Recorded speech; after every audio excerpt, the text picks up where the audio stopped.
The Dave Hooker Show. A presentation of Off the Hook Sports. Objective insight, expertise, top guests. Available on YouTube, Apple, Spotify, and the Off the Hook Sports app. Download now for free. Also available on offthehooksports.com. I compute and obey. Now to Dave Hooker. Ready. Well, here we go. It is a Monday of game week as the Vols back in action from a bye, and so am I. So about this time yesterday on a Sunday, I was about to walk the Paul Revere Trail, and now we're talking Tennessee, Texas A&M. So with Caleb Calhoun, I'm Dave Hooker. We've got a huge monster show lined up. Congratulations to our friend Spencer Riley, who usually joins us on a Monday, but he has a freshman game to attend to after winning the region for Jeff County. So excited about that for him.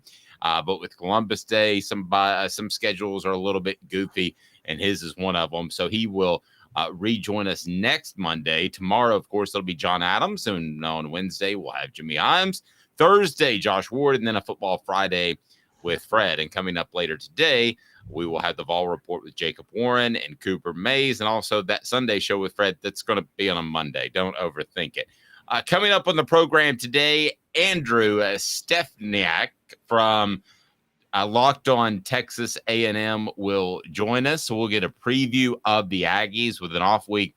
It is certainly time to move forward. SEC Power Rankings, a recap of college football that was pretty special. I almost think you're better off being in a bye situation so something crazy doesn't happen to you, because we saw a lot of craziness over the weekend. Tennessee's rushing offense is illegitimate, but we'll begin today with Josh Heupel coming off a bye week and what the national media thinks of the University of Tennessee's football program. Caleb, how are you, sir? I am pretty good. Dave, how were they in Boston yesterday? You know, no Red Sox in the playoffs, the Patriots just getting draxed. I mean, yeah, well, we stumbled on to the Italian-American celebration, so that was cool. A lot of neat things going on. We didn't even know the Celtics had a preseason game until I got home. So, yeah, it was my first time in Boston since I was like 12 years old. So, I had to check in on the Sun. And it's funny because even up there where everybody wants to root for their individual small Northeastern irrelevant school in football, what do? They go to the sports bars and they watch the SEC. That's exactly what they do. So welcome to the message board. Those that are on hold, we certainly appreciate that. And we'll get to your comments. Charles says, good to see you back. Caleb did a great job last week. Well, I had no question that he would be, and we've got someone new at Josh's Cannabis Reviews. So that just reminds me to tell you to check out hemphousechat.com, hemphousechat.com. Use the promo code hooked and get 10% off. And I'll tell you more. They've also got the Big Orange Crunch, but they've got you set up with today's tough question, and we do that right now. Today's tough question. Take a side. Take a stand. The Dave Hooker Show, a presentation of offthehooksports.com. Before the weekend, how did you think that the national media viewed Tennessee? And then I want to move forward with the line moving already. You had them moving in the polls, but before the weekend, how was Tennessee viewed? Caleb, let me start with that. And then after the weekend, how were they viewed? Because you had some significant losses by teams we thought were championship contenders. So give me a before and after how Tennessee was viewed as a championship contender. I don't think much has changed before and after the weekend for Tennessee with this bye. I think they're still viewed as I think most national analysts are looking at Tennessee as kind of maybe in a transition year where they're capable of competing with championship contenders, but they're not necessarily a championship contender this year.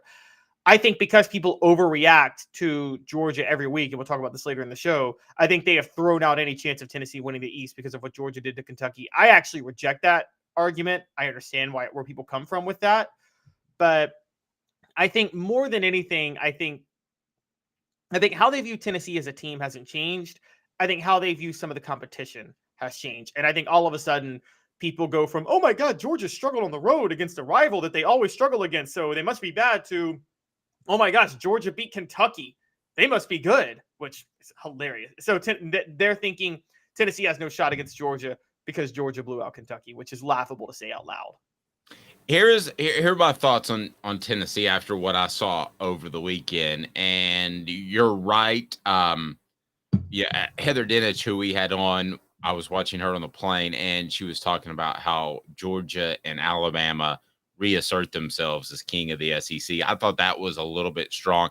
I watched the weekend being able to not have to focus on Tennessee as we do, and I think it's pretty wide open. I do still think Georgia, as I've said all along, that they do play down to their opponent. They're the preeminent program right now in the nation, and if it was them against the field, I would have to think long and hard about it. I'd probably still take the field. That's the smart bet, Caleb, but it is a little bit more difficult to try to pick the top elite teams. If I gave you 5 elite teams and I responded with 5 elite teams, I bet they're not the same. In other words, this may be a transition year for Tennessee, but it may be a good year to be a transition year, because is there an elite team right now that you say you would take against the field? No. And I probably would have said Georgia about that last year, even though they played down to their opponent, and they have done so this year. They didn't do so over the weekend. I just don't know that there's an elite team right now in college football, Caleb, that you point to and you say, them versus the field, let's have a real argument. No, I'm with you. This has all the markings of 2007 happening all over again. And by the way, it sounds like you're on my side, Dave, because you're like, this is a good year to be a transition year. So what you're saying is this isn't going to perpetually be the case, what's happening this year, where there's no elite team. Meaning you don't think parity is that college football's in for more parity long term with NIL. Well, no, because the transfer portal and NIL, I do think they're in for more parity long term. Maybe not at the bottom end. I think those teams are going to struggle because of less funding, because they're not going to have the TV deals. But on the top end, I don't think you're going to see a Georgia, which they've done over the past 3 years, or an Alabama, which they've done over the past decade plus, dominate the sport. I don't think you're going to see those type of, shall we say, New England Patriot type of teams.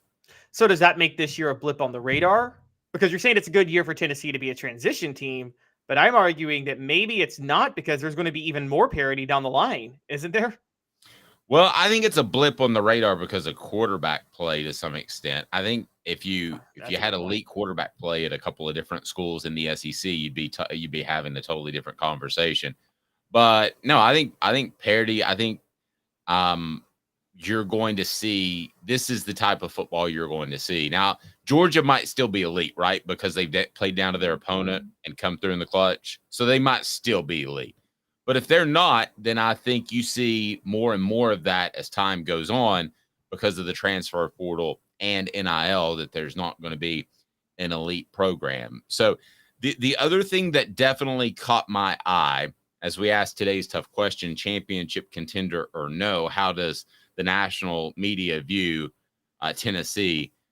I think they view them in that second tier of teams that if things fall the right way, they could be a championship contender. So I'm hedging my bet just a little bit.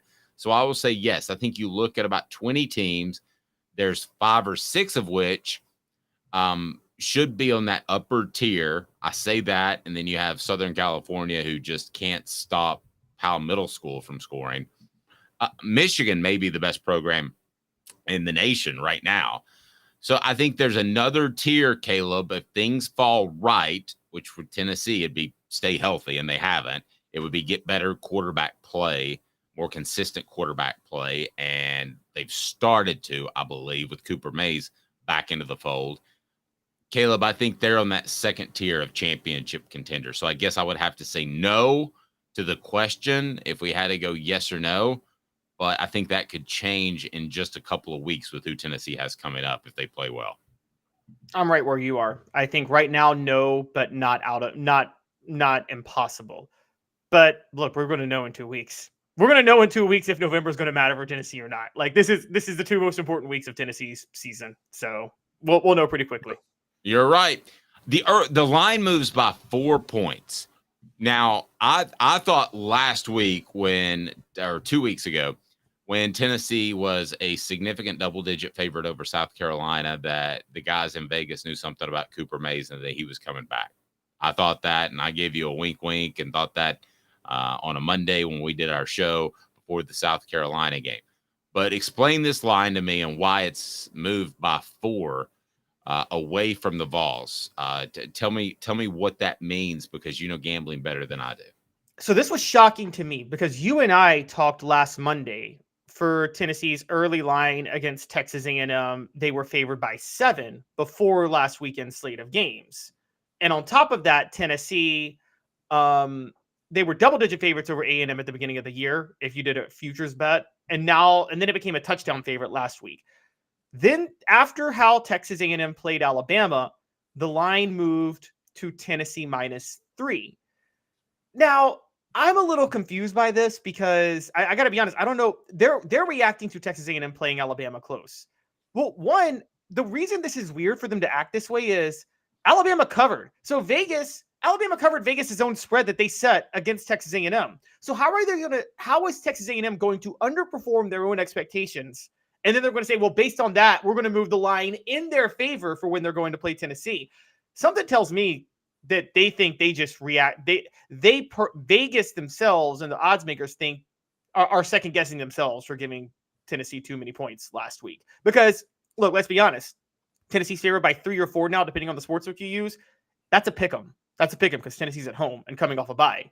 And Vegas takes those two things into account. Today's tough question brought to you by our friends at Hemp House Chat with 2 T's, hemphousechat.com. Only the premier CBD and Delta 9 products that are right there. And they've got the Big Orange Crunch. Check out the Big Orange Crunch. Use the promo code on any product and you get a 10% off. So we encourage you to do that. Hemp House Chat with 2 T's, hemphousechat.com. All right, Josh Heupel coming off of a bye week. I read all your stuff, Caleb. Don't take this wrong, but I purposefully didn't read this because I wanted to ask you a couple of questions. First, though, let's talk about the rankings. Tennessee is in that top 20 range, which, again, I think would speak to they could be a contender, but not quite yet. What do you think? Yeah, they're tied for number 19 in the AP poll, and they are number 17 in the coaches poll, which is exactly what we've talked about. There are 2, I wanted to point this out. There are 2 teams they play the rest of the way that are ranked higher than them right now, which would be obviously Alabama and Georgia. However, FPI and SP Plus both have Texas A&M above Tennessee also. Barely, by like 1 spot each, which would put like 8 and 4 on the table if they lost to every team ranked higher than them. But they get A&M at home, but they also get Missouri and Kentucky on the road. So again, we're still looking at a Tennessee team where the range is 6-6 to 10-2 for Tennessee right now. Well, I don't think they're going to go 6-6. That would, if you had to take 6-6 or 10-2, which would you take? If I had to bet, I'd bet 10-2. But I'm saying that's the range right now. Well, the range is theoretically 11-1. But I mean, do you really think this Tennessee team, from what you've seen, is beating Alabama on the road and Georgia at home? I don't see that happening. No, but I didn't think they'd beat Alabama last year. I think that our next topic is going to lead into that, and it's brought to you by our friend at AndyMasonRealEstate.com, AndyMasonRealEstate.com. Josh Heupel coming off a bye. So like I said, I read your stuff. I love your stuff. It's on offthehooksports.com. But this one I specifically didn't read because I wanted to get a fresh reaction off Josh Heupel coming off a bye. And you say he's elite after bye weeks. I didn't even try to process it over the weekend. I knew you were writing the column, but I thought he probably would be because he's an incredible tactician and game planner, and you give those type of guys an extra 7 days to prepare, they're probably going to be pretty good. So I want you to tell me why he's elite, and I'm not surprised. It's brought to you by Andy Mason, AndyMasonRealEstate.com. Over 40 years of experience in Andy Mason's office, AndyMasonRealEstate.com. Best prices, best service, real estate, Knoxville. Do it, AndyMasonRealEstate.com. Support our sponsors. They're why we are here. Why is Josh Heupel elite coming off of bye weeks, sir?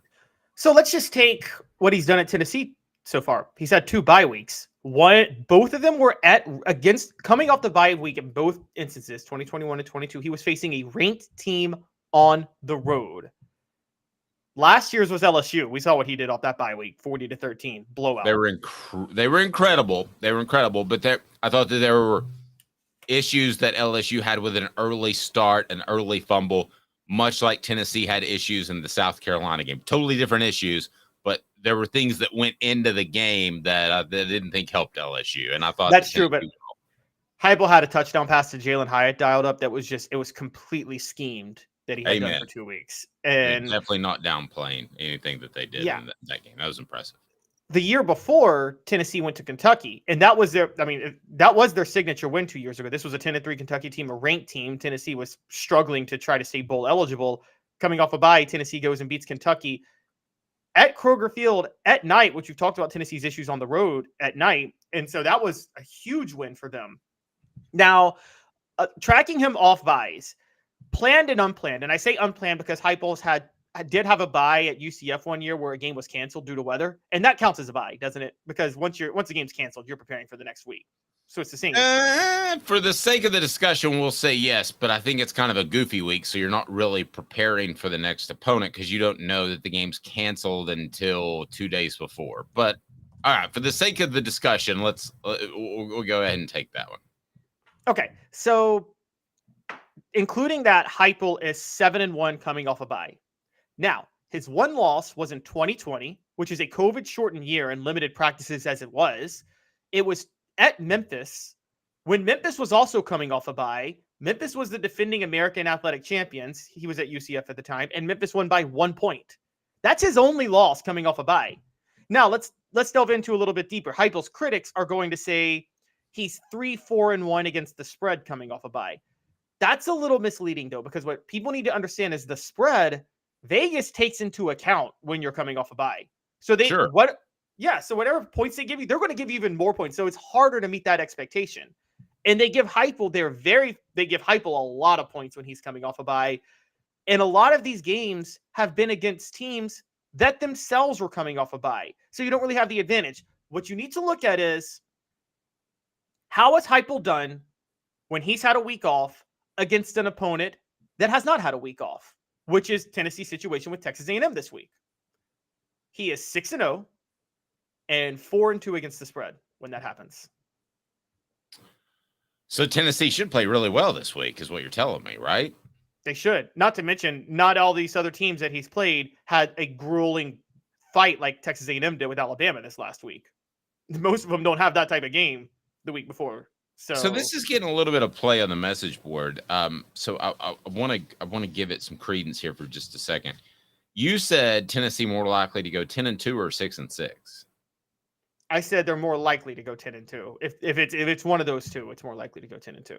Okay, would everybody agree on that? Because Rocky Tom says 6-6, and he was first off the bat. So go ahead and give me your thoughts on the message board: 6-6 or 10-2. I feel pretty good about saying that if I had to bet a mortgage payment, Tennessee would be 10-2 over 6-6. I don't even think that's close. I think if you made it 11-1, that.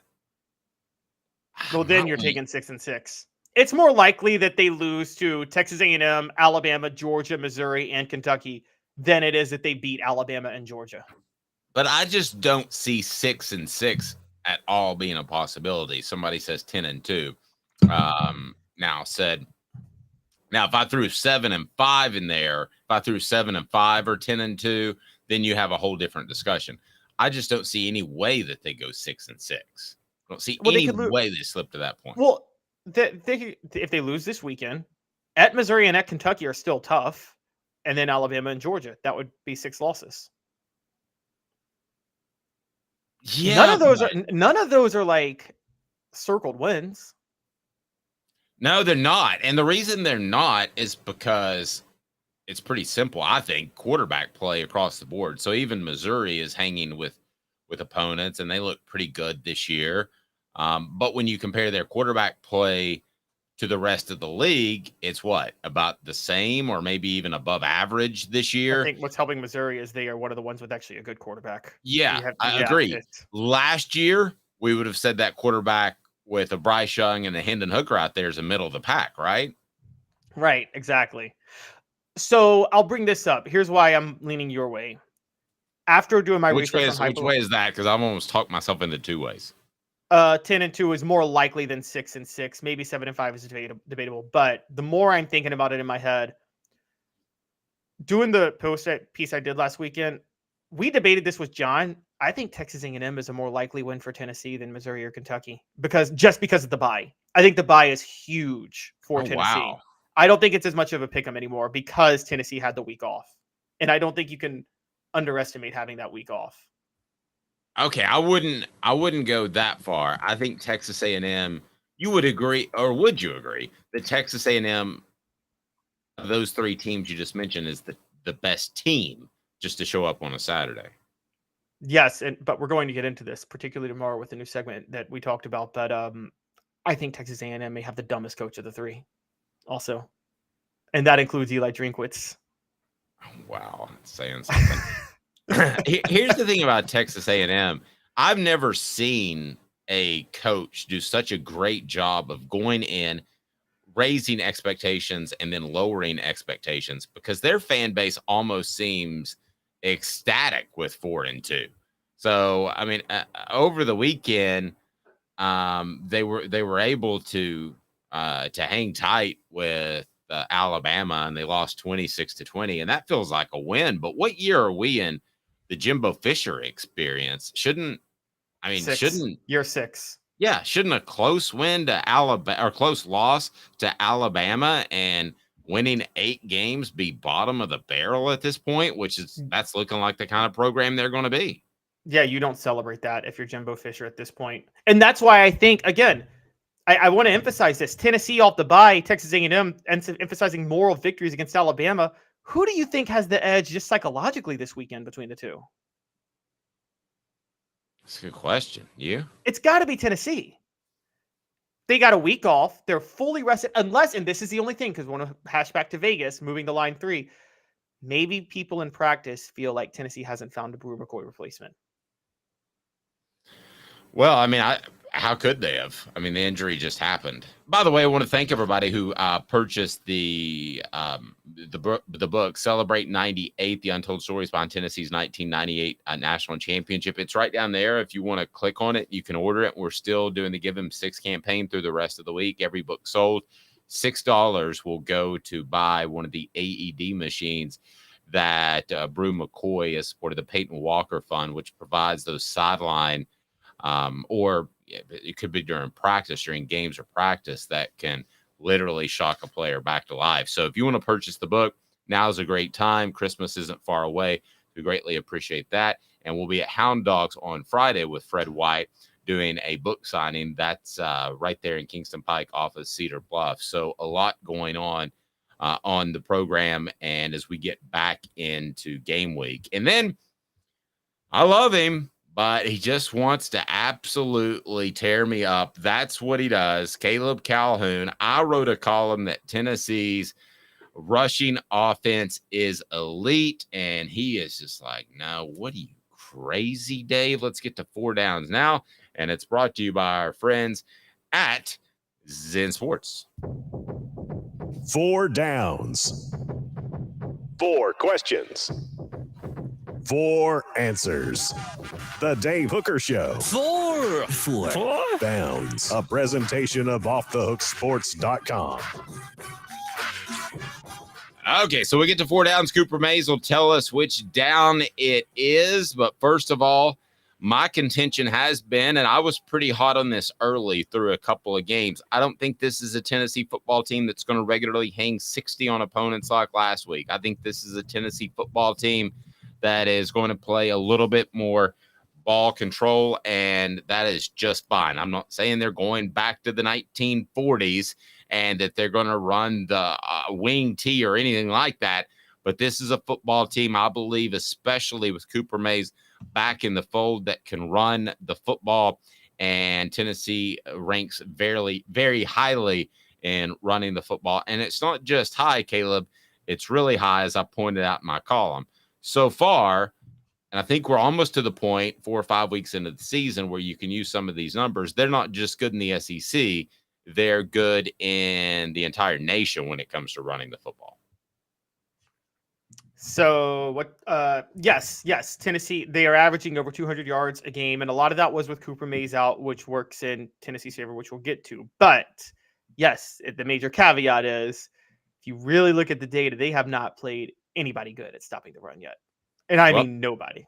I want to do that, but let me first ask your thoughts on the eye test. When you see them run the football, and regardless of opponent, which is hard to do, I understand.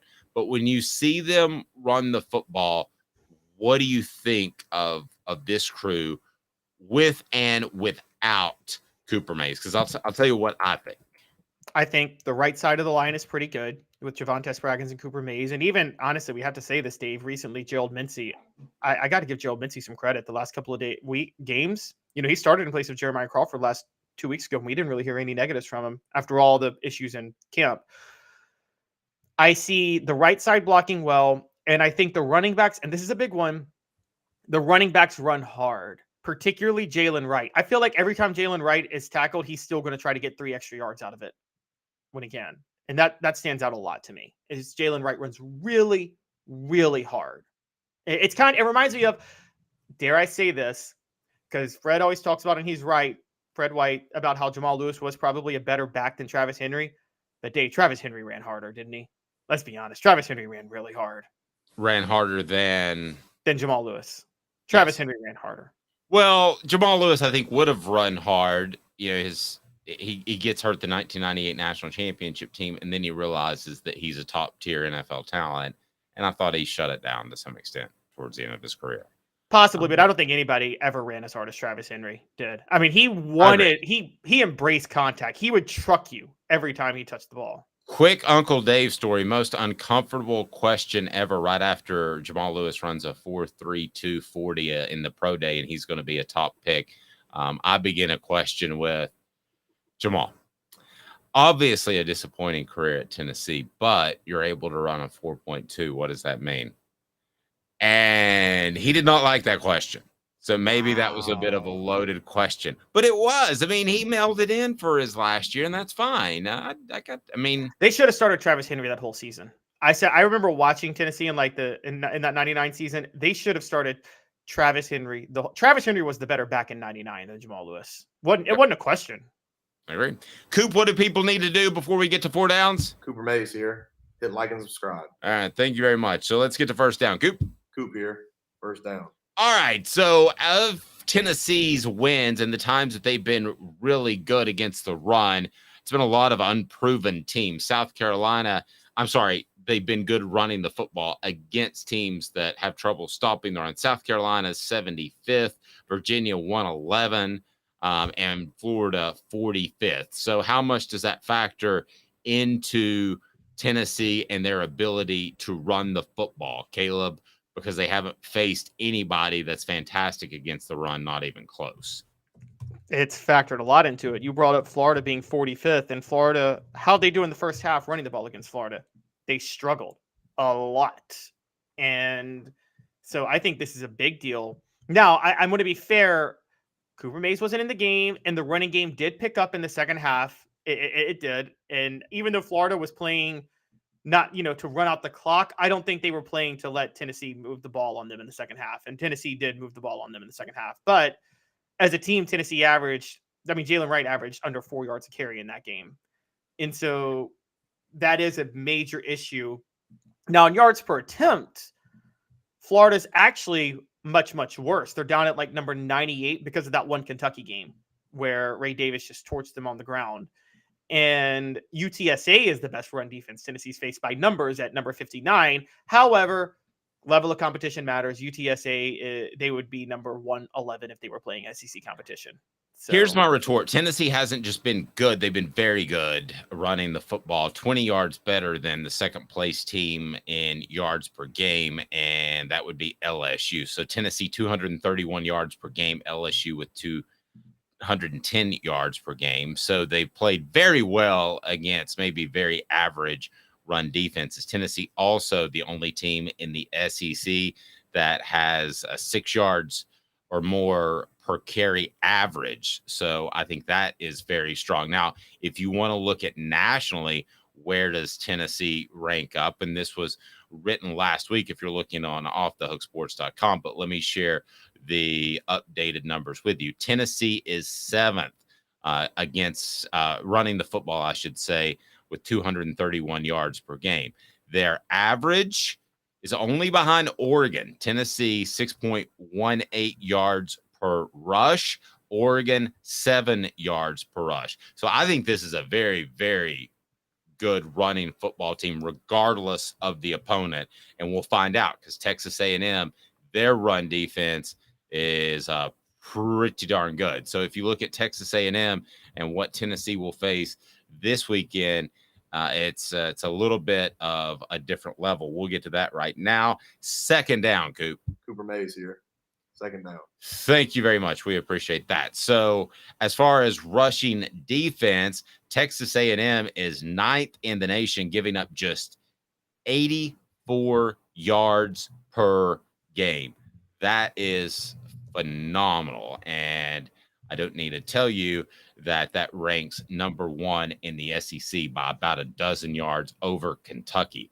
So we'll know if this is a really good running football team, which I think it is, in about a week. I think we'll have a good idea. If Tennessee can roll out 175 yards, I think that's a very successful day. What would you judge Tennessee, just strictly given yards rushing, about how good they played or how well they played running the football against A&M? I mean, the mark is 5 yards a carry, so they got to average 5 yards a carry as a team on the ground. And so you're right, we will know. And there's still a little bit of grain of salt with Texas A&M because they were in such a hard fought game with Alabama. Like, how does the defensive line get motivated to still, as you said last year, play with your hair on fire? Because that's very necessary to have a good rush defense consistently. And will they be ready to do that knowing they lost last week? Well, remember this too. Alabama's playing the style of ball. I'm not saying they're as good, but they're playing the style of ball where you are beat up the week after. Not quite to that extent, but closer to that than the Lane Kiffin type of extent. More than ever before, because Alabama's relying a lot more on the run than in the past. Agreed. Like pre-Lane Kiffin, at least. Brought to you by Zen Sports, the new sports book in Tennessee, revolutionizing the way you earn sports betting rewards. That means no more deposit bonus that turn into deposit nightmares. On Zen Sports, what you see is what you get with their cash rewards program. You get a lot of cash for a welcome bonus. Earn an unlimited 5% cash back on your betting volume for your first 15 days when you sign up with promo code HOOKED. That's right, HOOKED. Unlimited 5% cash back. Keep betting, keep earning with up to 3% cash back on your betting volume every month. After that, refer friends to earn a betting percentage of their betting volume as cash rewards too. Zen Sports bringing the cash back to Tennessee. So if you bet big on sports, you want to be betting on Zen Sports. Zen Sports betting just got better. Gambling problem? Call 1-800-889-9789. Must be 21 and over. And in Tennessee to bet. What down are we on, Coop? Tennessee center Cooper Mays here. Third down. That's exactly right. It is third down. So Cooper Mays, the fact that they did this without him, they ran the football at a high level, and now he's back. How do you factor Cooper Mays's exclusion early and inclusion now? Here's my take. They were good without him running the football. Again, I factor in the opponent, but they're better now with him running the football. And they've gotten some guys like Ollie Lane, some big experience at center. Andre Courig, more work at left guard than he would have gotten otherwise because he wasn't going to start. So I think the Cooper Mays injury could actually, it cost him the Florida game, I believe, but could play in Tennessee's favor as far as this offensive line gelling into an elite running football team. You? So I say this will be a test this week. This is a big projection for me. I'm with you. I think they're much better with Cooper Mays at center. I don't think him being out helped them develop depth at all. Ollie Lane was just not good at center, and he had 3. If you develop depth, that means you got better over time playing the position. Ollie Lane did not get better over time playing center, and Andre Carrick was never good at left guard. So I never saw enough development from him to actually believe in them ever. Fair. I don't know that Ollie Lane got worse. I think he played better competition. And I think I don't think he got worse. I just don't think he got better. Yeah. No, that's fair.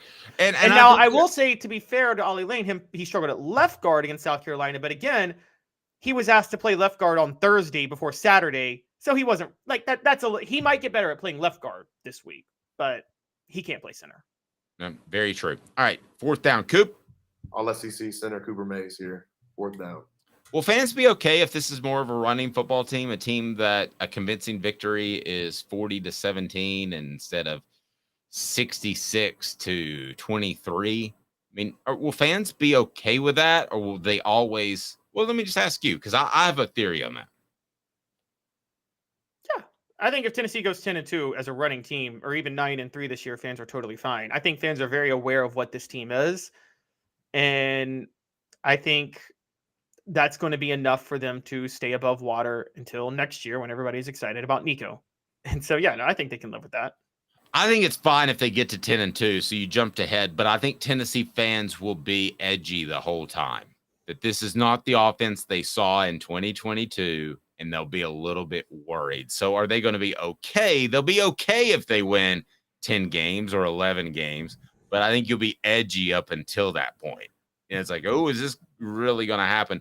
And one note from the message board, that he agreed with you. It might be true, but Lane will be a much better offensive lineman. Had to play center. If you can even take reps at center in this league, you'd be okay elsewhere on the line.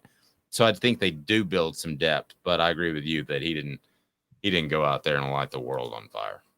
I'll tell you what, with Tennessee fans, forget Tennessee fans. If Tennessee goes 10-2 as a running team this year, do you know how good that is for Josh Heupel? Because it's huge. Because think about it. Defensive coordinators, everybody was spending the offseason figuring out this Josh Heupel offense, weren't they? Everybody was studying it and trying to figure it out. If Heupel adjusts and runs the ball this year, they're back on their heels and trying to figure out exactly what they can do to stop him, aren't they? Yep. Where does Tennessee fall in the upcoming power rankings? Also, Andrew Stefaniak will join us and talk some Texas A&M. He covers the Aggies. We'll get you an early preview as we're bouncing back from a bye and ready to go. He's Caleb Calhoun. I'm Dave Hooker. Back in 2 minutes. Got cataracts? We can fix that. Never miss another moment. With a little help from Doctors Campbell, Cunningham, Taylor, and Hahn at cctis.com.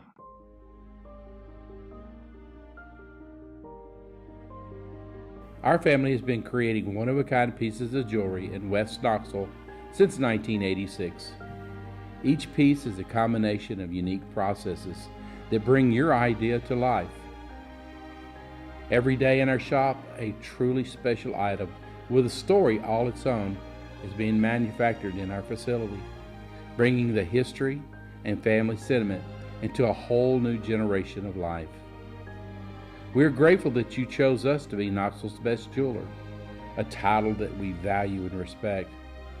Because to me, being a jeweler and owning a jewelry store are not the same thing. I'm Rick Terry. I'm a jeweler, and we want to be your jeweler. Kingston Pike and Campbell Station Road in the heart of Farragut, and downtown on Gay Street right next to the Tennessee Theater. Hi, Mike Davis here with City Heating and Air, reminding you to always dare to compare. Our team provides quality local heating and air service, installation, and maintenance across East Tennessee. We use only the best equipment like American Standard heating and air conditioning for your residential, new construction, or commercial needs. Honesty, dependability, and customer satisfaction have been the cornerstones of our business since 1961. City Heat and Air. Dare to compare. These mountains hold and defend a spirit far better than moonshine. A drink that holds flavor, that becomes necessity. A hard cider made and relished by folk who are as hearty as they are legend. A refreshment that can only be found in one place. With a taste that makes you say, give me 3 bottles of the good stuff. Tennessee Cider Company, where necessity can be found. You're listening to The Dave Hooker Show, a presentation of OffTheHookSports.com. The internet is full of pictures of each and every one of you. Available on YouTube, Apple, Spotify, and the Off the Hook Sports app. Download now for free. Is there nothing you people can't do? Also available on OffTheHookSports.com. All right, let's get right to it. Where should Tennessee be in the power rankings? And our good friend Caleb Calhoun has the SEC power rankings each and every week. So Tennessee off of a bye. They're not just going to hold their position because crazy things happen around them. Be sure and hit like and subscribe. We were doing some research. I was over the weekend actually on a plane and realized that still 80% of our regular listeners have not subscribed. So it would mean a lot if you would go ahead and subscribe. I'd greatly appreciate that. Give us a like, share, tell a friend. We continue to grow this thing, support our sponsors. They're all down below. If not for them, we wouldn't be here. So we greatly appreciate you as the numbers continue to explode through the roof. But be sure you've clicked on subscribe and turn those notifications on whatever platform you're listening on. And also give us a review. That helps us get out there too if you're on Spotify or Apple. So a lot going on the program today. Let's get to SEC power rankings right now. Here we go. SEC power rankings by our own Caleb Calhoun. And I'm just going to start right off the bat with the SEC power rankings. And it is, what the H? What the? What was he thinking? Release the hounds. The Dave Hooker Show. Keep cool. A presentation of OffTheHookSports.com. We'll break them all down, but you got Texas A&M at 5. That doesn't sound like my guy, Caleb. Is questions Jimbo Fisher and then questions Bobby Petrino. Basically question any integrity that the program may have. That's how Caleb rolls. But he's got him at number 5. For the record, Tennessee at number 7 in the SEC power rankings. Are you surprised that you have, because Caleb's honest, objective, and doesn't dig his heels in the sand. He thought A&M would be a train wreck. They've been at the very least respectable, which isn't respectable as long as Jimbo Fisher's been there. But anyway, you've got him at number 5. What the H? Yeah, I'm surprised I have them at number 5 because I thought the train wreck was going to start September the 23rd against Auburn, and it didn't. However, that doesn't mean the train wreck won't happen. Okay, maybe the railroad was just broken apart a little bit further down than I thought. Okay, because what happens if they lose to Tennessee this week and they are underdogs? All of a sudden, they've lost 2 straight. The heat comes on Jimbo Fisher. Everybody's already mad because of Jimbo Fisher's poor coaching decisions last weekend. So there's an argument that he may have lost the team just by coaching so stupid last Saturday. And I think that could really send this thing off the rails. But as of right now, they haven't gone off the rails. Power rankings are about what's happening right now. And right now, they are 5th. And I got to give them the break on that. All right. So here we go. Let's go ahead and break down our rankings, and it's brought to you by Herald Group Security Solutions, leadership, experience, specialization, addressing problems through unique mission-specific mitigation techniques. Hey, listen, they can protect your children, and that's what we're out to do. If they're a private school, you need to go to your administrator and say, HeraldGRP.com. Have you heard of Herald Group Security Solutions? Be in place so that we can avoid the tragedies that we've seen so often in the past. So we want you to do that. Again, Herald Group Security Solutions. All right, number 1, you've got Georgia. By the way, we're going to get Herald Group Security Solutions in public schools soon, and we're going to help to avoid some of these tragedies. But right now, private schools. So wherever you're listening, reach out to HeraldGRP.com to make your children safer. We've all heard of the tragedies. You got to go Georgia number 1, almost by default, don't you? I mean, They played well over the weekend, but had that even been a close game, given what we know about the fact that they play down to their opponents, I'm going to err on the side of giving Georgia credit, but they didn't even need it this week after the way they played Kentucky. Yeah, and I had been insisting for a long time that last week after the Auburn win, the close one, I did dock them to number 2, but that wasn't me knocking them. It was me giving Alabama credit for how good they had been looking. I still give Alabama credit for how they looked this past weekend, but Georgia got the number 1 spot again because they didn't just beat Kentucky. They beat the brakes off them. They were clearly on a mission. They were clearly sick of what they were hearing in the media. And I did say Georgia covering last week. I was high on Georgia covering and got money on that one. But yes, I think they're back up to number 1 in the SEC power rankings because of how they blew out Kentucky. Number 2, Bama. No great surprise. And I think that passes eye test as well. Number 3, Ole Miss. I was throwing dirt on Ole Miss's season just a couple of weeks ago, but look at the Rebels powering through at number 3. That's pretty impressive. Yeah. I mean, beating LSU 2 Saturdays ago was impressive. Their 1 loss is to Alabama. Not much shame in that at this point, given how Alabama's been playing recently. And people are going to laugh at them for not covering against Arkansas, only winning by a touchdown. Dave, you know how this works. Week to week SEC games, you're going to come up a little bit flat sometimes, and so getting out of there with the win is fine. It's a tough physical conference. LSU at number 4. We both had high expectations for LSU. In my mind, they've already fallen short of what they should have done, but they do have some fight in them. So number 4, and then you've got Texas A&M at number 5. Is Missouri the most surprising, good or bad program on your power rankings that they're sitting there at number 6? Because had you asked me before the season, I would have thought Missouri would be around that 10 range. I did tell you they were more dangerous than you thought at the beginning of the season. You did. Yes, they are surprising because I didn't think they were going to beat Kansas State, and I didn't think they were going to put up a fight against LSU. I love that pick 6 they threw because Missouri was going to cover the spread, but they threw a pick 6 in desperation at the end of the game, and that was a backdoor cover for me. So thank you for that pick 6, Missouri. I really appreciate it.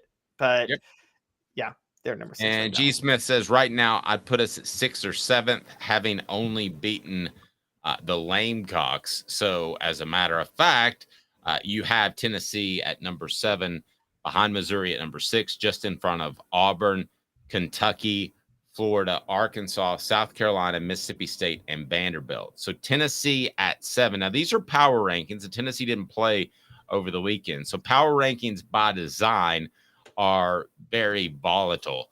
So where could you see Tennessee with a big win or a loss at home heading into next week? Because it feels like to me, that there is a possible elite team in Georgia this particular year. Possible. I still want to see what Carson Beck continues to develop in, but man, he looked good Saturday.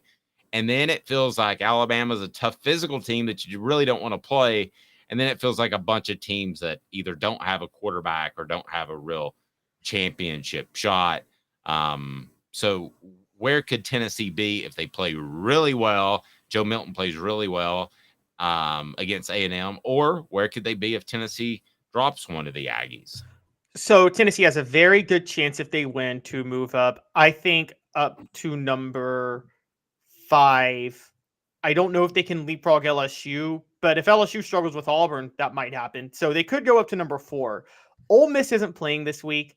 Alabama's going to blow out Arkansas, and Georgia's not playing this week. I don't think Tennessee can leapfrog any of those 3 teams, but they could get up to as high as number 4, depending on how LSU looks and what they do to A&M. And also because Missouri's playing Kentucky this week, and Missouri's at Kentucky. And even though I have Missouri higher in my power rankings now, Kentucky's favored in that game. Without any analysis, Missouri at Kentucky. Dave, your money's on Kentucky, right? Yes. Not knowing anything right now. Yes. Yes. So if I made you predict where Tennessee finishes in the power rankings at the end of the year, what's the highest they can be? What's the lowest they could be? I mean, the highest they could be is number 1, theoretically, because I don't think that Georgia game is a lock of a loss the way everybody else thinks it is. And I've been saying that since the beginning of the year. I did not change my thoughts on that after the Florida game, by the way. So I think people overreact on Georgia week to week. And so I think Tennessee could absolutely finish number one. Do I think that's going to happen? No. I'd say, like, again, I would say fourth is where I'm at if I were to say what's the most likely finish or scenario for them. But also, look, you ask where Tennessee could fall to. If they lose to Texas A&M and they drop to, let's say, I mean, if they lose to Texas A&M, Kentucky and Missouri play a close game, Auburn plays LSU a close game, and Florida beats South Carolina, well, Dave, at that point, I've got to drop Tennessee all the way down to 10. So we're talking, there's a range of like 4 to 10 of where they could drop, where they can move after this week. No, they could, but I think they make a jump after this week. And I think that after this week, as long as Tennessee rushes the ball for 150, 175 yards and is respectable against a good Texas A&M rushing defense, I think they could move up significantly. Out of all those other groups that may be in the top half, who do you feel least confident about? So if I look at your first half, read out your first half for me. All right, so Georgia, Alabama, Ole Miss, LSU, Texas A&M, Missouri, and Tennessee.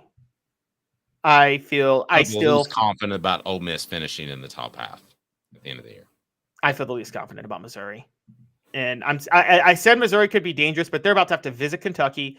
Okay, so over the next couple of weeks, Dave, over the next 3 weeks, they visit Kentucky and they visit Georgia, and then they also host Tennessee and they host South Carolina.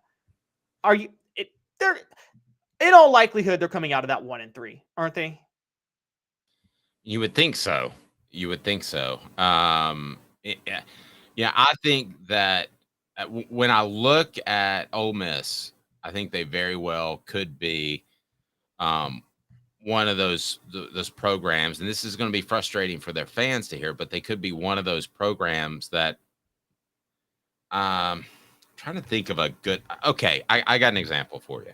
Totally different coach. All right, and I'm not comparing the coaches, but Virginia Tech was relevant when Frank Beamer years when they were in the Big East and a down ACC, right? Like 90s and 2000s. But I would say the Frank Beamer years, right? Right. I mean, that's when they were just totally not relevant.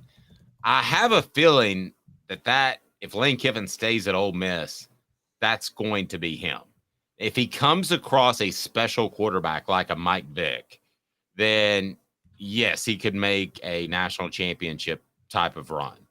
But as for now, Caleb, I think he's a team that kind of is annoying, that kind of pokes and prods at better teams and hangs around. But aside from a special player, I think they'll be good because of good coaching. But I don't know that they can ever be elite. Can they be elite in Oxford and Lane Kiffin? They could have been had they built a solid donor base, but I'm going to tell you what happened, and I know history of this. Until they got rid of Colonel Reb and things like that. Look, Ole Miss, and I said this last week, they were historically very hostile to the SEC integrating more than any other school. That resonated with a lot of recruits they could have landed, and it kept them from being able to recruit on a national scale. Because you know this, Dave, John Vault had Ole Miss rolling in the 60s. I mean, that was a dynasty in the SEC. The SEC integrated. Ole Miss really fought hard against it. They didn't. Well, every other school had the first black player in like 1969. Ole Miss's first was 1974 or 73. It was way later than everybody else. They built a reputation for being very hostile to it, and it hurt them. It hurt them for a generation. And so, coming up, we're going to have a preview of the Texas A&M of the Aggies. We will visit with Andrew Stefaniak. I hope I'm doing okay on your name there, Andrew. You let me know here in a second, and at least you don't have the last name Hooker. So we'll visit with Andrew in exactly 2 minutes to get a preview of the Aggies bouncing back from a bye week. Here we go. He's Caleb Calhoun. I'm Dave Hooker. This is a presentation of Off the Hook Sports. Got cataracts? We can fix that. Never miss another moment. With a little help from Doctors Campbell, Cunningham, Taylor, and Hahn at ccti's.com.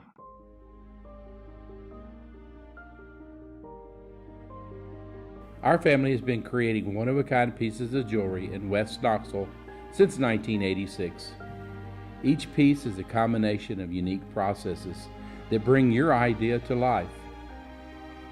Every day in our shop, a truly special item with a story all its own is being manufactured in our facility, bringing the history and family sentiment into a whole new generation of life. We're grateful that you chose us to be Knoxville's best jeweler, a title that we value and respect. Because to me, being a jeweler and owning a jewelry store are not the same thing. I'm Rick Terry. I'm a jeweler, and we want to be your jeweler. Kingston Pike and Campbell Station Road in the heart of Farragut, and downtown on Gay Street right next to the Tennessee Theater. Hi, Mike Davis here with City Heating and Air, reminding you to always dare to compare. Our team provides quality local heating and air service, installation, and maintenance across East Tennessee. We use only the best equipment like American Standard heating and air conditioning for your residential, new construction, or commercial needs. Honesty, dependability, and customer satisfaction have been the cornerstones of our business since 1961. City Heat and Air. Dare to compare. These mountains hold and defend a spirit far better than moonshine. A drink that holds flavor, that becomes necessity. A hard cider made and relished by folk who are as hearty as they are legend. A refreshment that can only be found in one place. With a taste that makes you say, give me 3 bottles of the good stuff. Tennessee Cider Company, where necessity can be found. Who's this guy? Hello, who is it? The Dave Hooker Show, Who? a presentation of Off the Hook Sports, What? YouTube, Apple, Spotify, and the free Off the Hook Sports app. Back to Dave Hooker. All right, we're joined by a very special guest bouncing back from the bye week as we give you an early preview of Texas A&M. Andrew Stefaniak joins us. How'd I do, Andrew, on that name? You know, the first time you missed it, that time you got it. So Andrew Stefaniak. Look at him. All right, here we go. So where all can people follow your work, Andrew? We appreciate the time. yeah, of course, I appreciate y'all having me. You can head on over to Locked On Aggies. Those of you Tennessee fans wanting to know more about this matchup, I know we're going to discuss it right now, but if you want to hear my side of a more in-depth into this matchup, Locked On Aggies on YouTube or wherever you get your podcasts.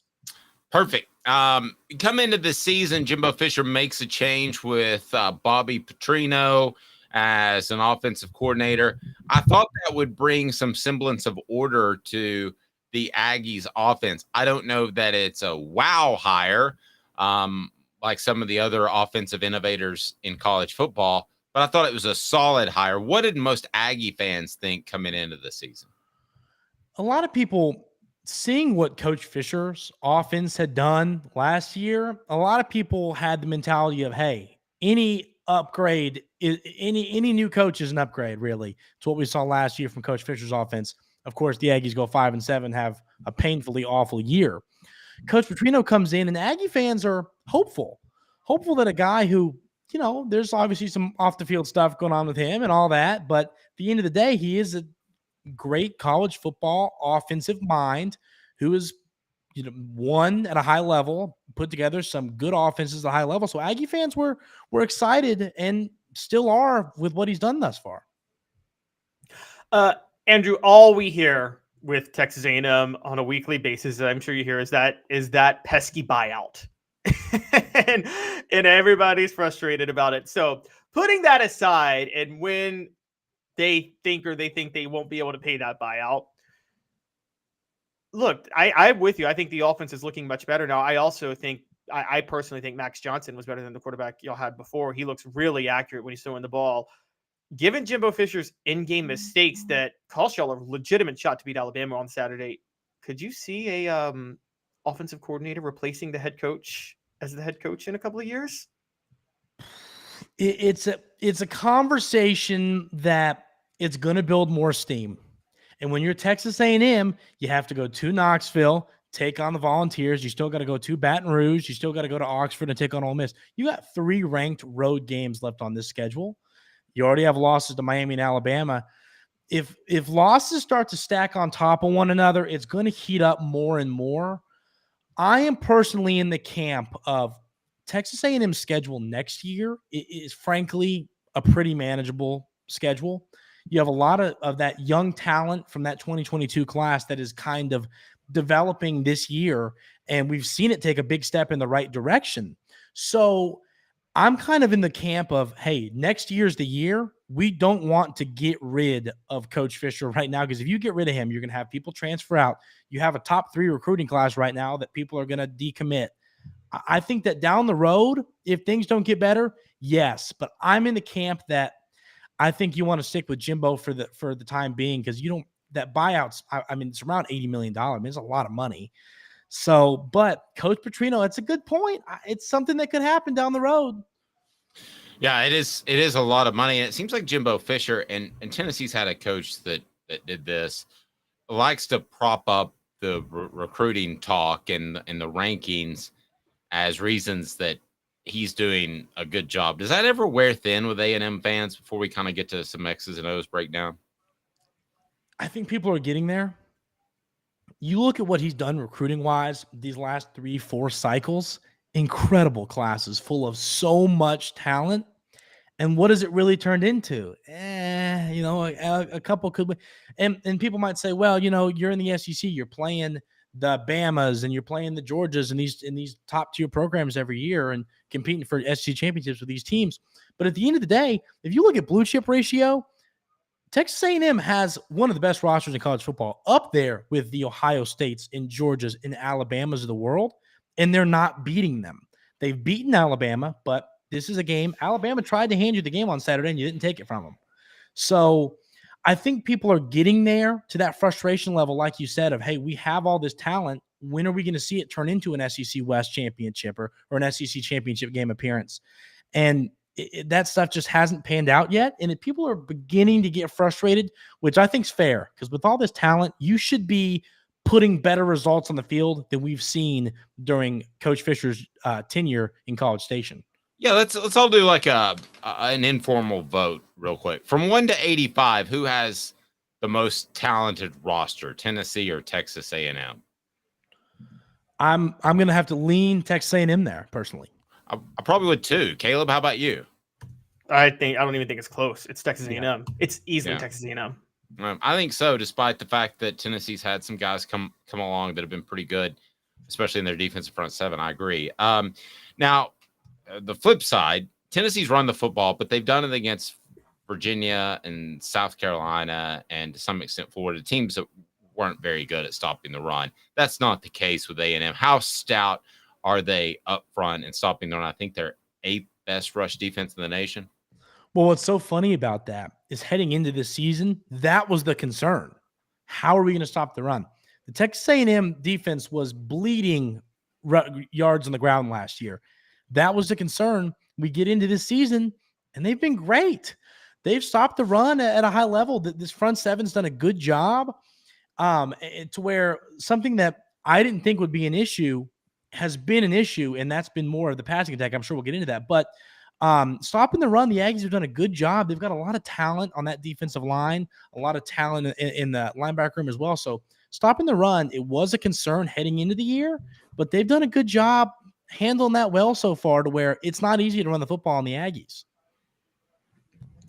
Yeah, I want to touch into that because I would ask if you guys were going to be tested against Tennessee's run game, but y'all were tested but they were tested last week, and they held Alabama to 23 yards on 26 carries. Now, yeah, there were some sacks in there and things like that, which Jalen Milroe wasn't that effective running the ball. But curiously, I mean, Jalen Milroe did have his best game passing last week. Joe Milton has struggled through the year to this point. Is there a concern at Texas A&M with the pass defense against, I mean, I have to say it, below average passers? Big time. Going into last week's game, that was my big key, was keep Milroe in the pocket, make him beat you with your arm. If he does, tip your cap. And what did he do? He beat you with his arm, tip your cap. The game plan wasn't frustrating to me. What was frustrating was how Jermaine Burton and some of these Alabama wide receivers, and I said this on my show, I said, listen, Jalen Waddle and some of these receivers aren't on this Alabama team. No knock to Jermaine Burton and Isaiah Bond and some of these other players, but this is not the Alabama receiver core of old, and they burned Texas A&M secondary all day long. So that was frustrating, and it's definitely a concern. The two games that you have lost have been Miami, where Tyler Van Dyke throws for about 750,000 yards, and then the Jalen Milroe, a guy who I didn't think was going to do much with his arm, does the best he does through the air all year long, probably in his entire college football career. So the pass defense is a concern, and a lot of it's going to come down to, can you get pressure? But looking at Tennessee and what they've done so far this year, the offensive line has done a pretty good job keeping people out of Milton's face, to what I've seen. No, they have. Yeah. And I'm curious. You talked about Jalen Milroe. I'm sorry to interrupt, Caleb. That's fine. You talk about Jalen Milroe.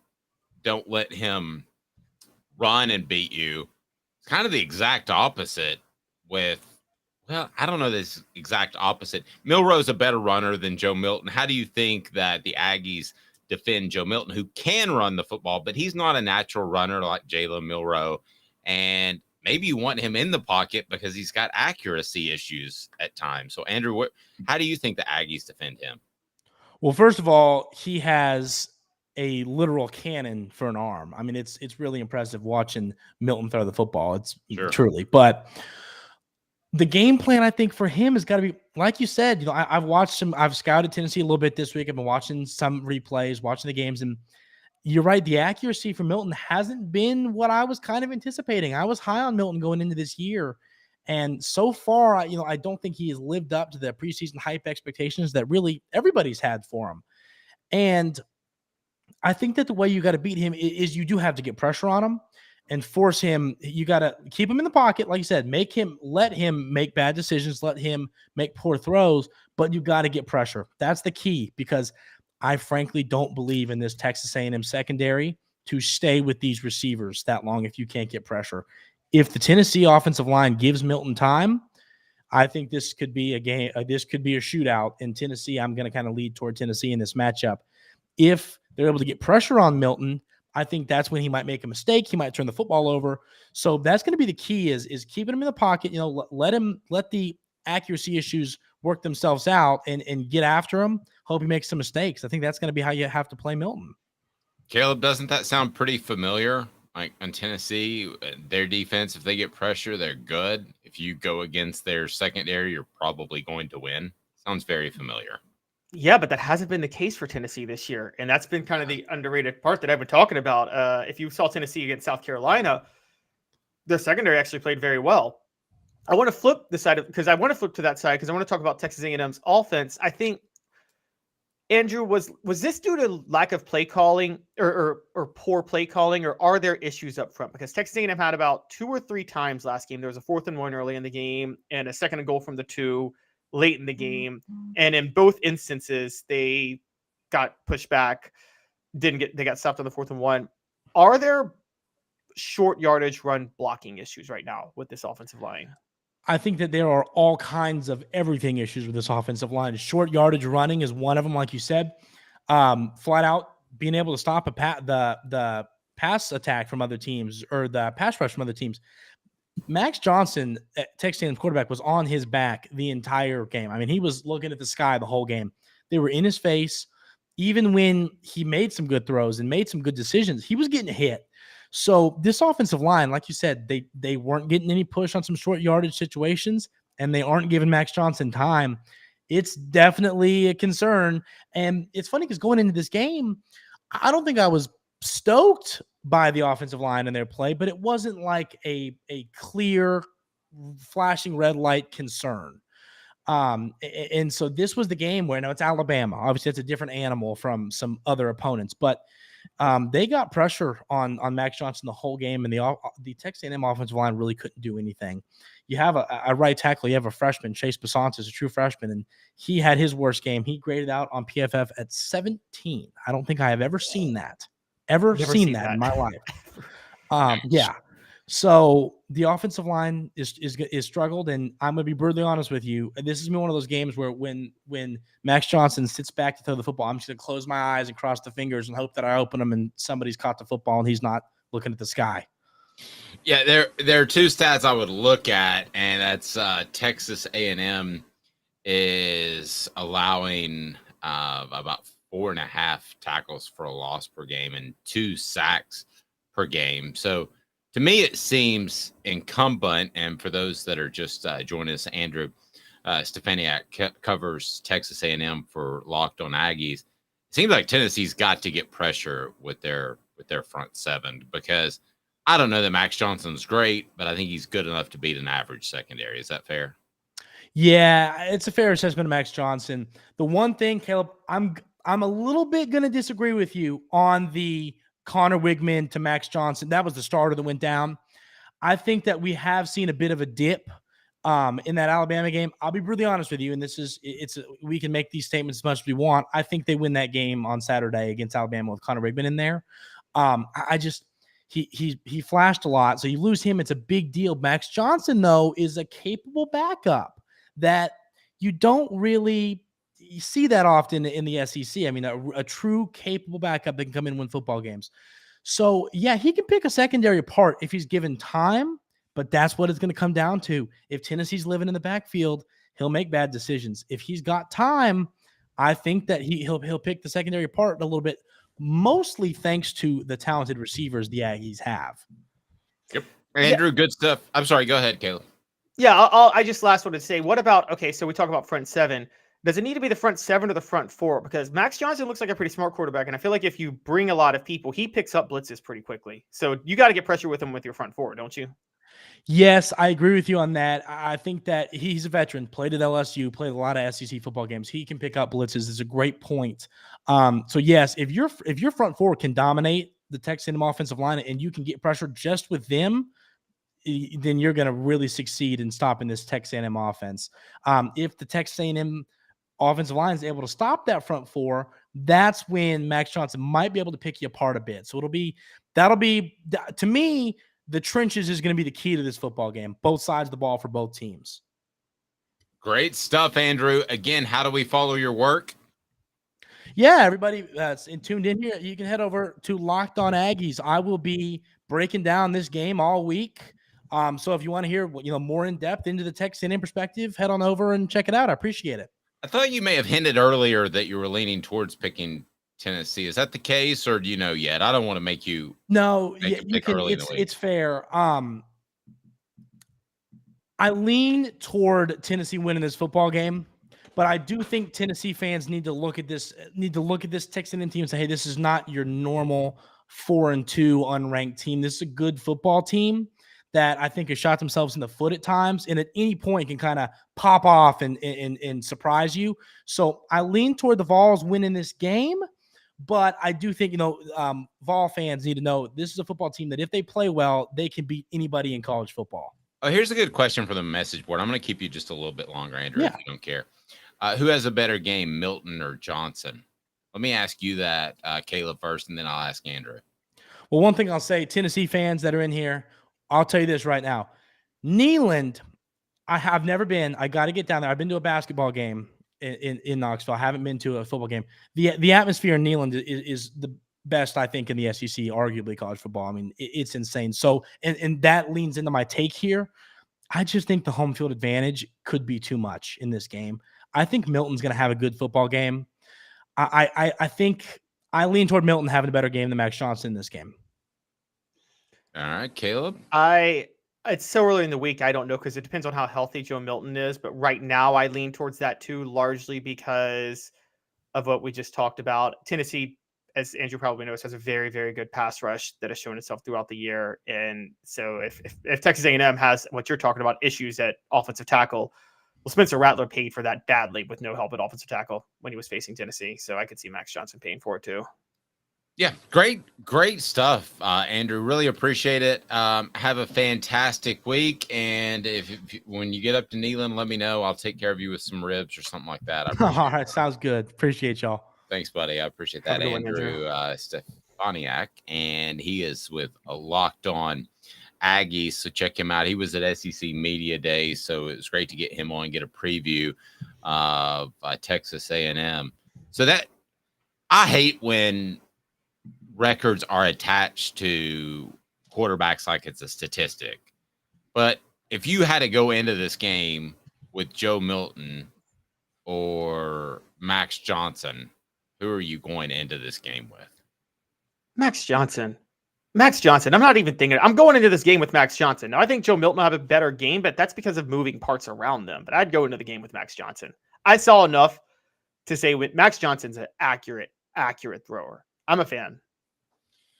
Okay, let's take a look at the rating for a second. Okay, so you have Max Johnson at 8 with 150.95 rating. That's 8th in the SEC. Joe Milton is 10th.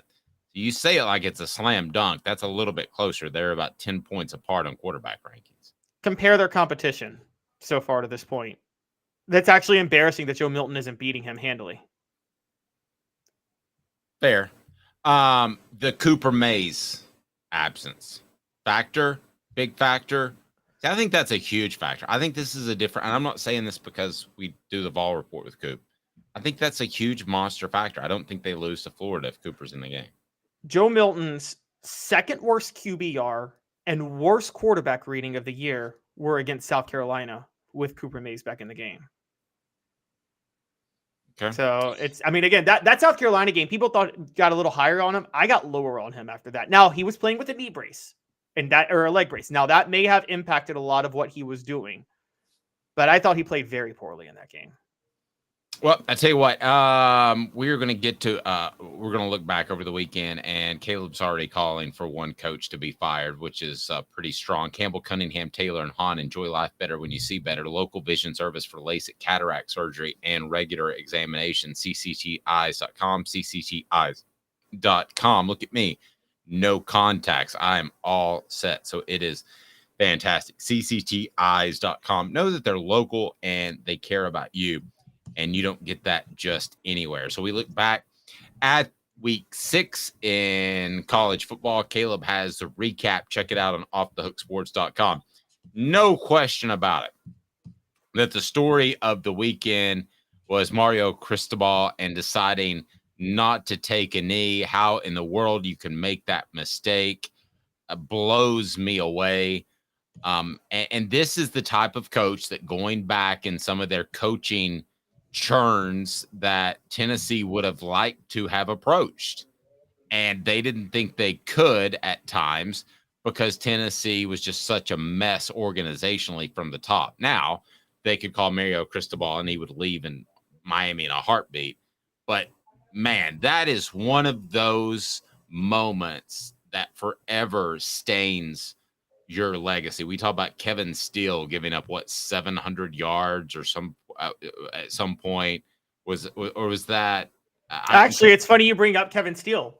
Kevin Steele is the inventor of this. Kevin Steele's first year at Baylor in '99, his second game, it was 24-21 against UNLV, and he tried to punch it in for a touchdown when he just had to take a knee. UNLV recovers a fumble, returns it at the end of the game to win 27-24. Kevin Steele's argument was, I just wanted to stomp on their throat. I felt it was good for our team's confidence to try to get it in again. So that's dumb. Mario Cristobal, coach with Kevin Steele on Alabama staff. Great to see the mentor teaching the protege. Yeah, if you can't do the math that you should take a knee, that would be a major concern. Now, the other parallel I'll pull to this is when Joe Milton jumped out of bounds against Ole Miss. That I think you always wonder in the clutch, is that a question? Okay, so maybe it won't be. For Milton, that was a quick reaction, and I've been critical of him from the start that I think he panics when he has to think on his feet, which is a problem with the quarterback. I'm not going to pretend that's not, but you don't have to think on your feet with what Mario Cristobal did. You take the knee, and by the way, Dan Wolken actually tracked this to his credit. Mario Cristobal did this, about 4 years ago when he was at Oregon. He could have run the clock out. They fumbled the ball against Stanford, and Stanford came back and won. Mario Cristobal, Miami has never taken a knee with the lead. They don't have the kneel down in their playbook, Dave. That's what's insane about this. How do you not have the kneel down in your playbook? That is truly insane. It just blows me away that would even be the case. Oklahoma proves it's legit in the Red River Showdown.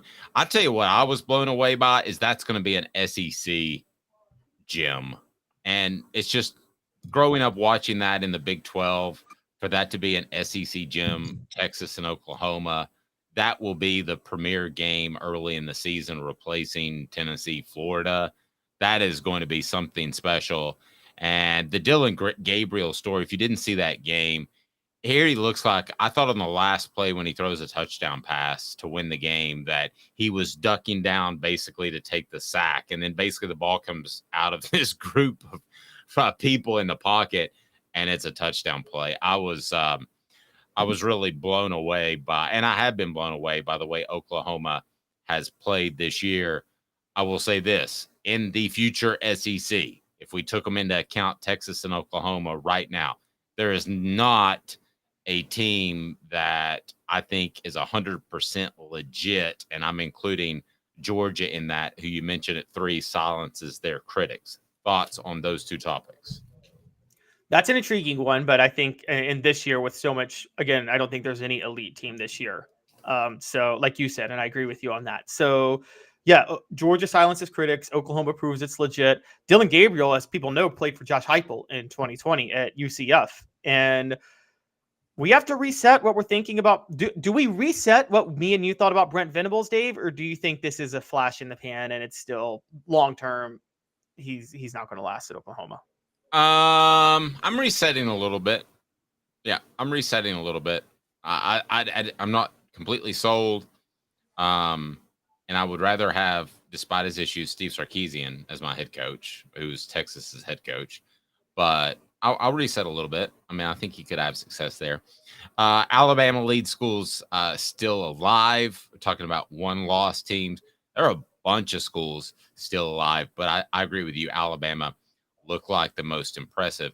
Notre Dame, Texas A&M are done. We're talking about championship hopes. Yep. Playoff hopes. It's over. Notre Dame's not coming back from this. They can't recover. And I told you, Marcus Freeman, listen, when your players cheer for you unanimously as being named the head coach and replacing Brian Kelly, who went to LSU, that's a sign that he's a player's first coach. And this is going to, whatever they do early with Marcus Freeman, it's going to go downhill from here. So these are the best days, and they're not great. Louisville leads. Basketball still looking good. Louisville just kind of out of left field. The Pac-12 race. By the way, the other basketball school, just wanted to mention, North Carolina is still undefeated too. It's true. Pac-12 race gets interesting as Colorado and USC survive. Survive's the right way to put it. Yeah, I don't think USC has defense to be able to win a college football championship at all. Lincoln Riley doesn't care about it. He's the Mike D'Antoni of college football. I've been saying about it. This is where he's different from Josh Heupel, who, whatever you think about him, does care about defense. The Pac-12 was looking like the most dominant conference. And this is what happens when October comes. They're beating each other up. So UCLA knocked off Washington State, and now there are 3 undefeated teams left. Oregon and Washington are playing this weekend, so there will be 2. That's going to be the game to watch. Oregon and Washington is going to be epic. Big Ten, a 3-team race. I don't know that I'd agree with you there. I think it's Michigan, and I think it's because of Ohio State without a quarterback has come back to the pack a little bit. Penn State's just kind of Penn State to me. Until they prove it, I don't believe it. But nobody else is on that. But see, the thing with Michigan is Michigan still hasn't played anybody. You're going to see in a second, I don't have them in my top 10 still this late in the year. They're still not a top 10 team because they haven't beaten anybody. Yeah, the Heisman race, Michael Penix Jr., Dylan Gabriel. Okay, Penix, of course, of Washington. You've had him at the top for a while. Dylan Gabriel, quarterback at Oklahoma. I had Cameron Ward of Washington State, but I knocked him out because of how he played against Oregon State. Right, and then Brock Bowers, tight end at Georgia. I'm going to go in a little soapbox, and it's not against you at all, but it was a national analyst that said Brock Bowers should be on your Heisman vote. Come on, Heisman voters. Well, I am a Heisman voter, and I am aware of him. But I'm also aware that the quarterback touches the ball every single snap.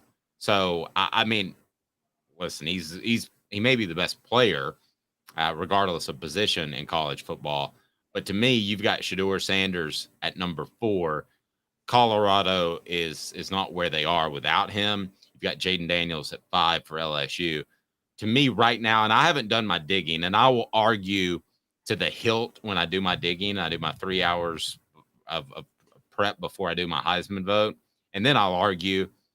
But to me, Shedeur Sanders deserves to be 1 or 2 with Penix Jr. right now because I think he's a special player with the eye test, and I don't think Colorado is anywhere close to where they are. By the way, I was on a plane last night. Maybe you can Google and figure that out with a prospect flying into Chattanooga who was at Colorado over the weekend. He had a nice new crisp Colorado pullover. But I've got Shedeur Sanders higher than you. As a matter of fact, if I had to sit down and do it right this second, he might be number one. So you have a case for Shedeur Sanders as MVP because you're right. This is one of those where, like, how much do they elevate their team? And Colorado is probably 0-6 if Shedeur Sanders isn't there, aren't they? Right now. Yes. And yeah, so I could get with that. And it's kind of the opposite of Jaden Daniels, who has a lot of talent around him, but Jaden Daniels' stats I just can't ignore. They're insane if you go look at them. But I'm right now still going with team success. Look, I get your point about Brock Bowers, but it's kind of like Will Anderson last year at Alabama. I think sometimes there are exceptions every now and then. And I think I'm going on a limb. I think we might be looking at the future greatest tight end of all time in Brock Bowers. I mean, that guy can play football. No, he's really good. G. Smith says, where is UGA without Bowers? Well, see, I still think they're undefeated. Jaw Jackson says that sucks the Heisman has to go to a quarterback. Well, yeah, but and they don't give you specific criteria. They just say most outstanding player. But I will tell you this, I go with MVP in the back of my mind, who had the biggest impact on the win-loss record. That's how I go. But everybody has their own. Like Bo Jackson, somebody as special as him. You might vote for him even though Auburn was going to win as many games. I'm just throwing him out as an example. There are exceptions, but for the most part, I'm going to go with a guy who gets you the most wins. Brought to you in part by Sports Treasures, carrying over 5 million sports treasures and so much more. Follow on Facebook for the best sports memorabilia, daily updates. It's fantastic. And they had the signing over the weekend. Facebook.com, Sports Treasures TN, Facebook.com, Sports Treasures TN. Follow them, and you will be glad that you did because they've got Tennessee stuff coming out left and right. Be sure and hit that like and subscribe button as we take a look at the top 10 and Caleb's top 10. He's got Ohio State number 1. I would have Michigan number 1, followed by Oklahoma at 2, Florida State 3, Georgia 4, North Carolina 5, Oregon 6, Penn State at 7. That's a little too high for my liking. Washington, Louisville, Texas. Caleb's list is very fluid, and speak to that fluidity because I think there are some teams that you agree are not going to be in the top 10 when we're having this discussion in about a month. Yeah, this is not a power ranking, so it's not who's playing the best, and it's not a projection. It is what is your record and what is your schedule strength and who has head-to-head advantages. And right now, I'm sorry, 1-loss Texas is ahead of Michigan. 1-loss Alabama, to me, is ahead of Michigan. I think 2-loss LSU and 1-loss Ole Miss might be ahead of Michigan because Michigan has played cupcakes. I don't care how bad they beat them. They've played JV teams to this point. So call me when Michigan plays somebody relevant, and until then, I'm not putting them in the top 10. By the way, I had Georgia barely top 10 last week. I elevated them because, again, on paper, and my top 10 is only on paper. It's only body of work. That's it. It's not eye test. And on paper, Georgia beat an undefeated team last Saturday, a week after beating a 4-2 team on the road that vaulted them to number 4. You got to get a couple of quality wins. And I'm sorry, Michigan, beat somebody with the pulse, and then call me. No, fair. He's Caleb Calhoun. I'm Dave Hooker. This has been a presentation of Off the Hook Sports. Hit that like and subscribe button. Weekdays, we join you at 10 a.m. wherever you podcast or stream, but especially YouTube. Get on board, like and subscribe. We greatly appreciate that. For Caleb Calhoun, I'm Dave Hooker. This is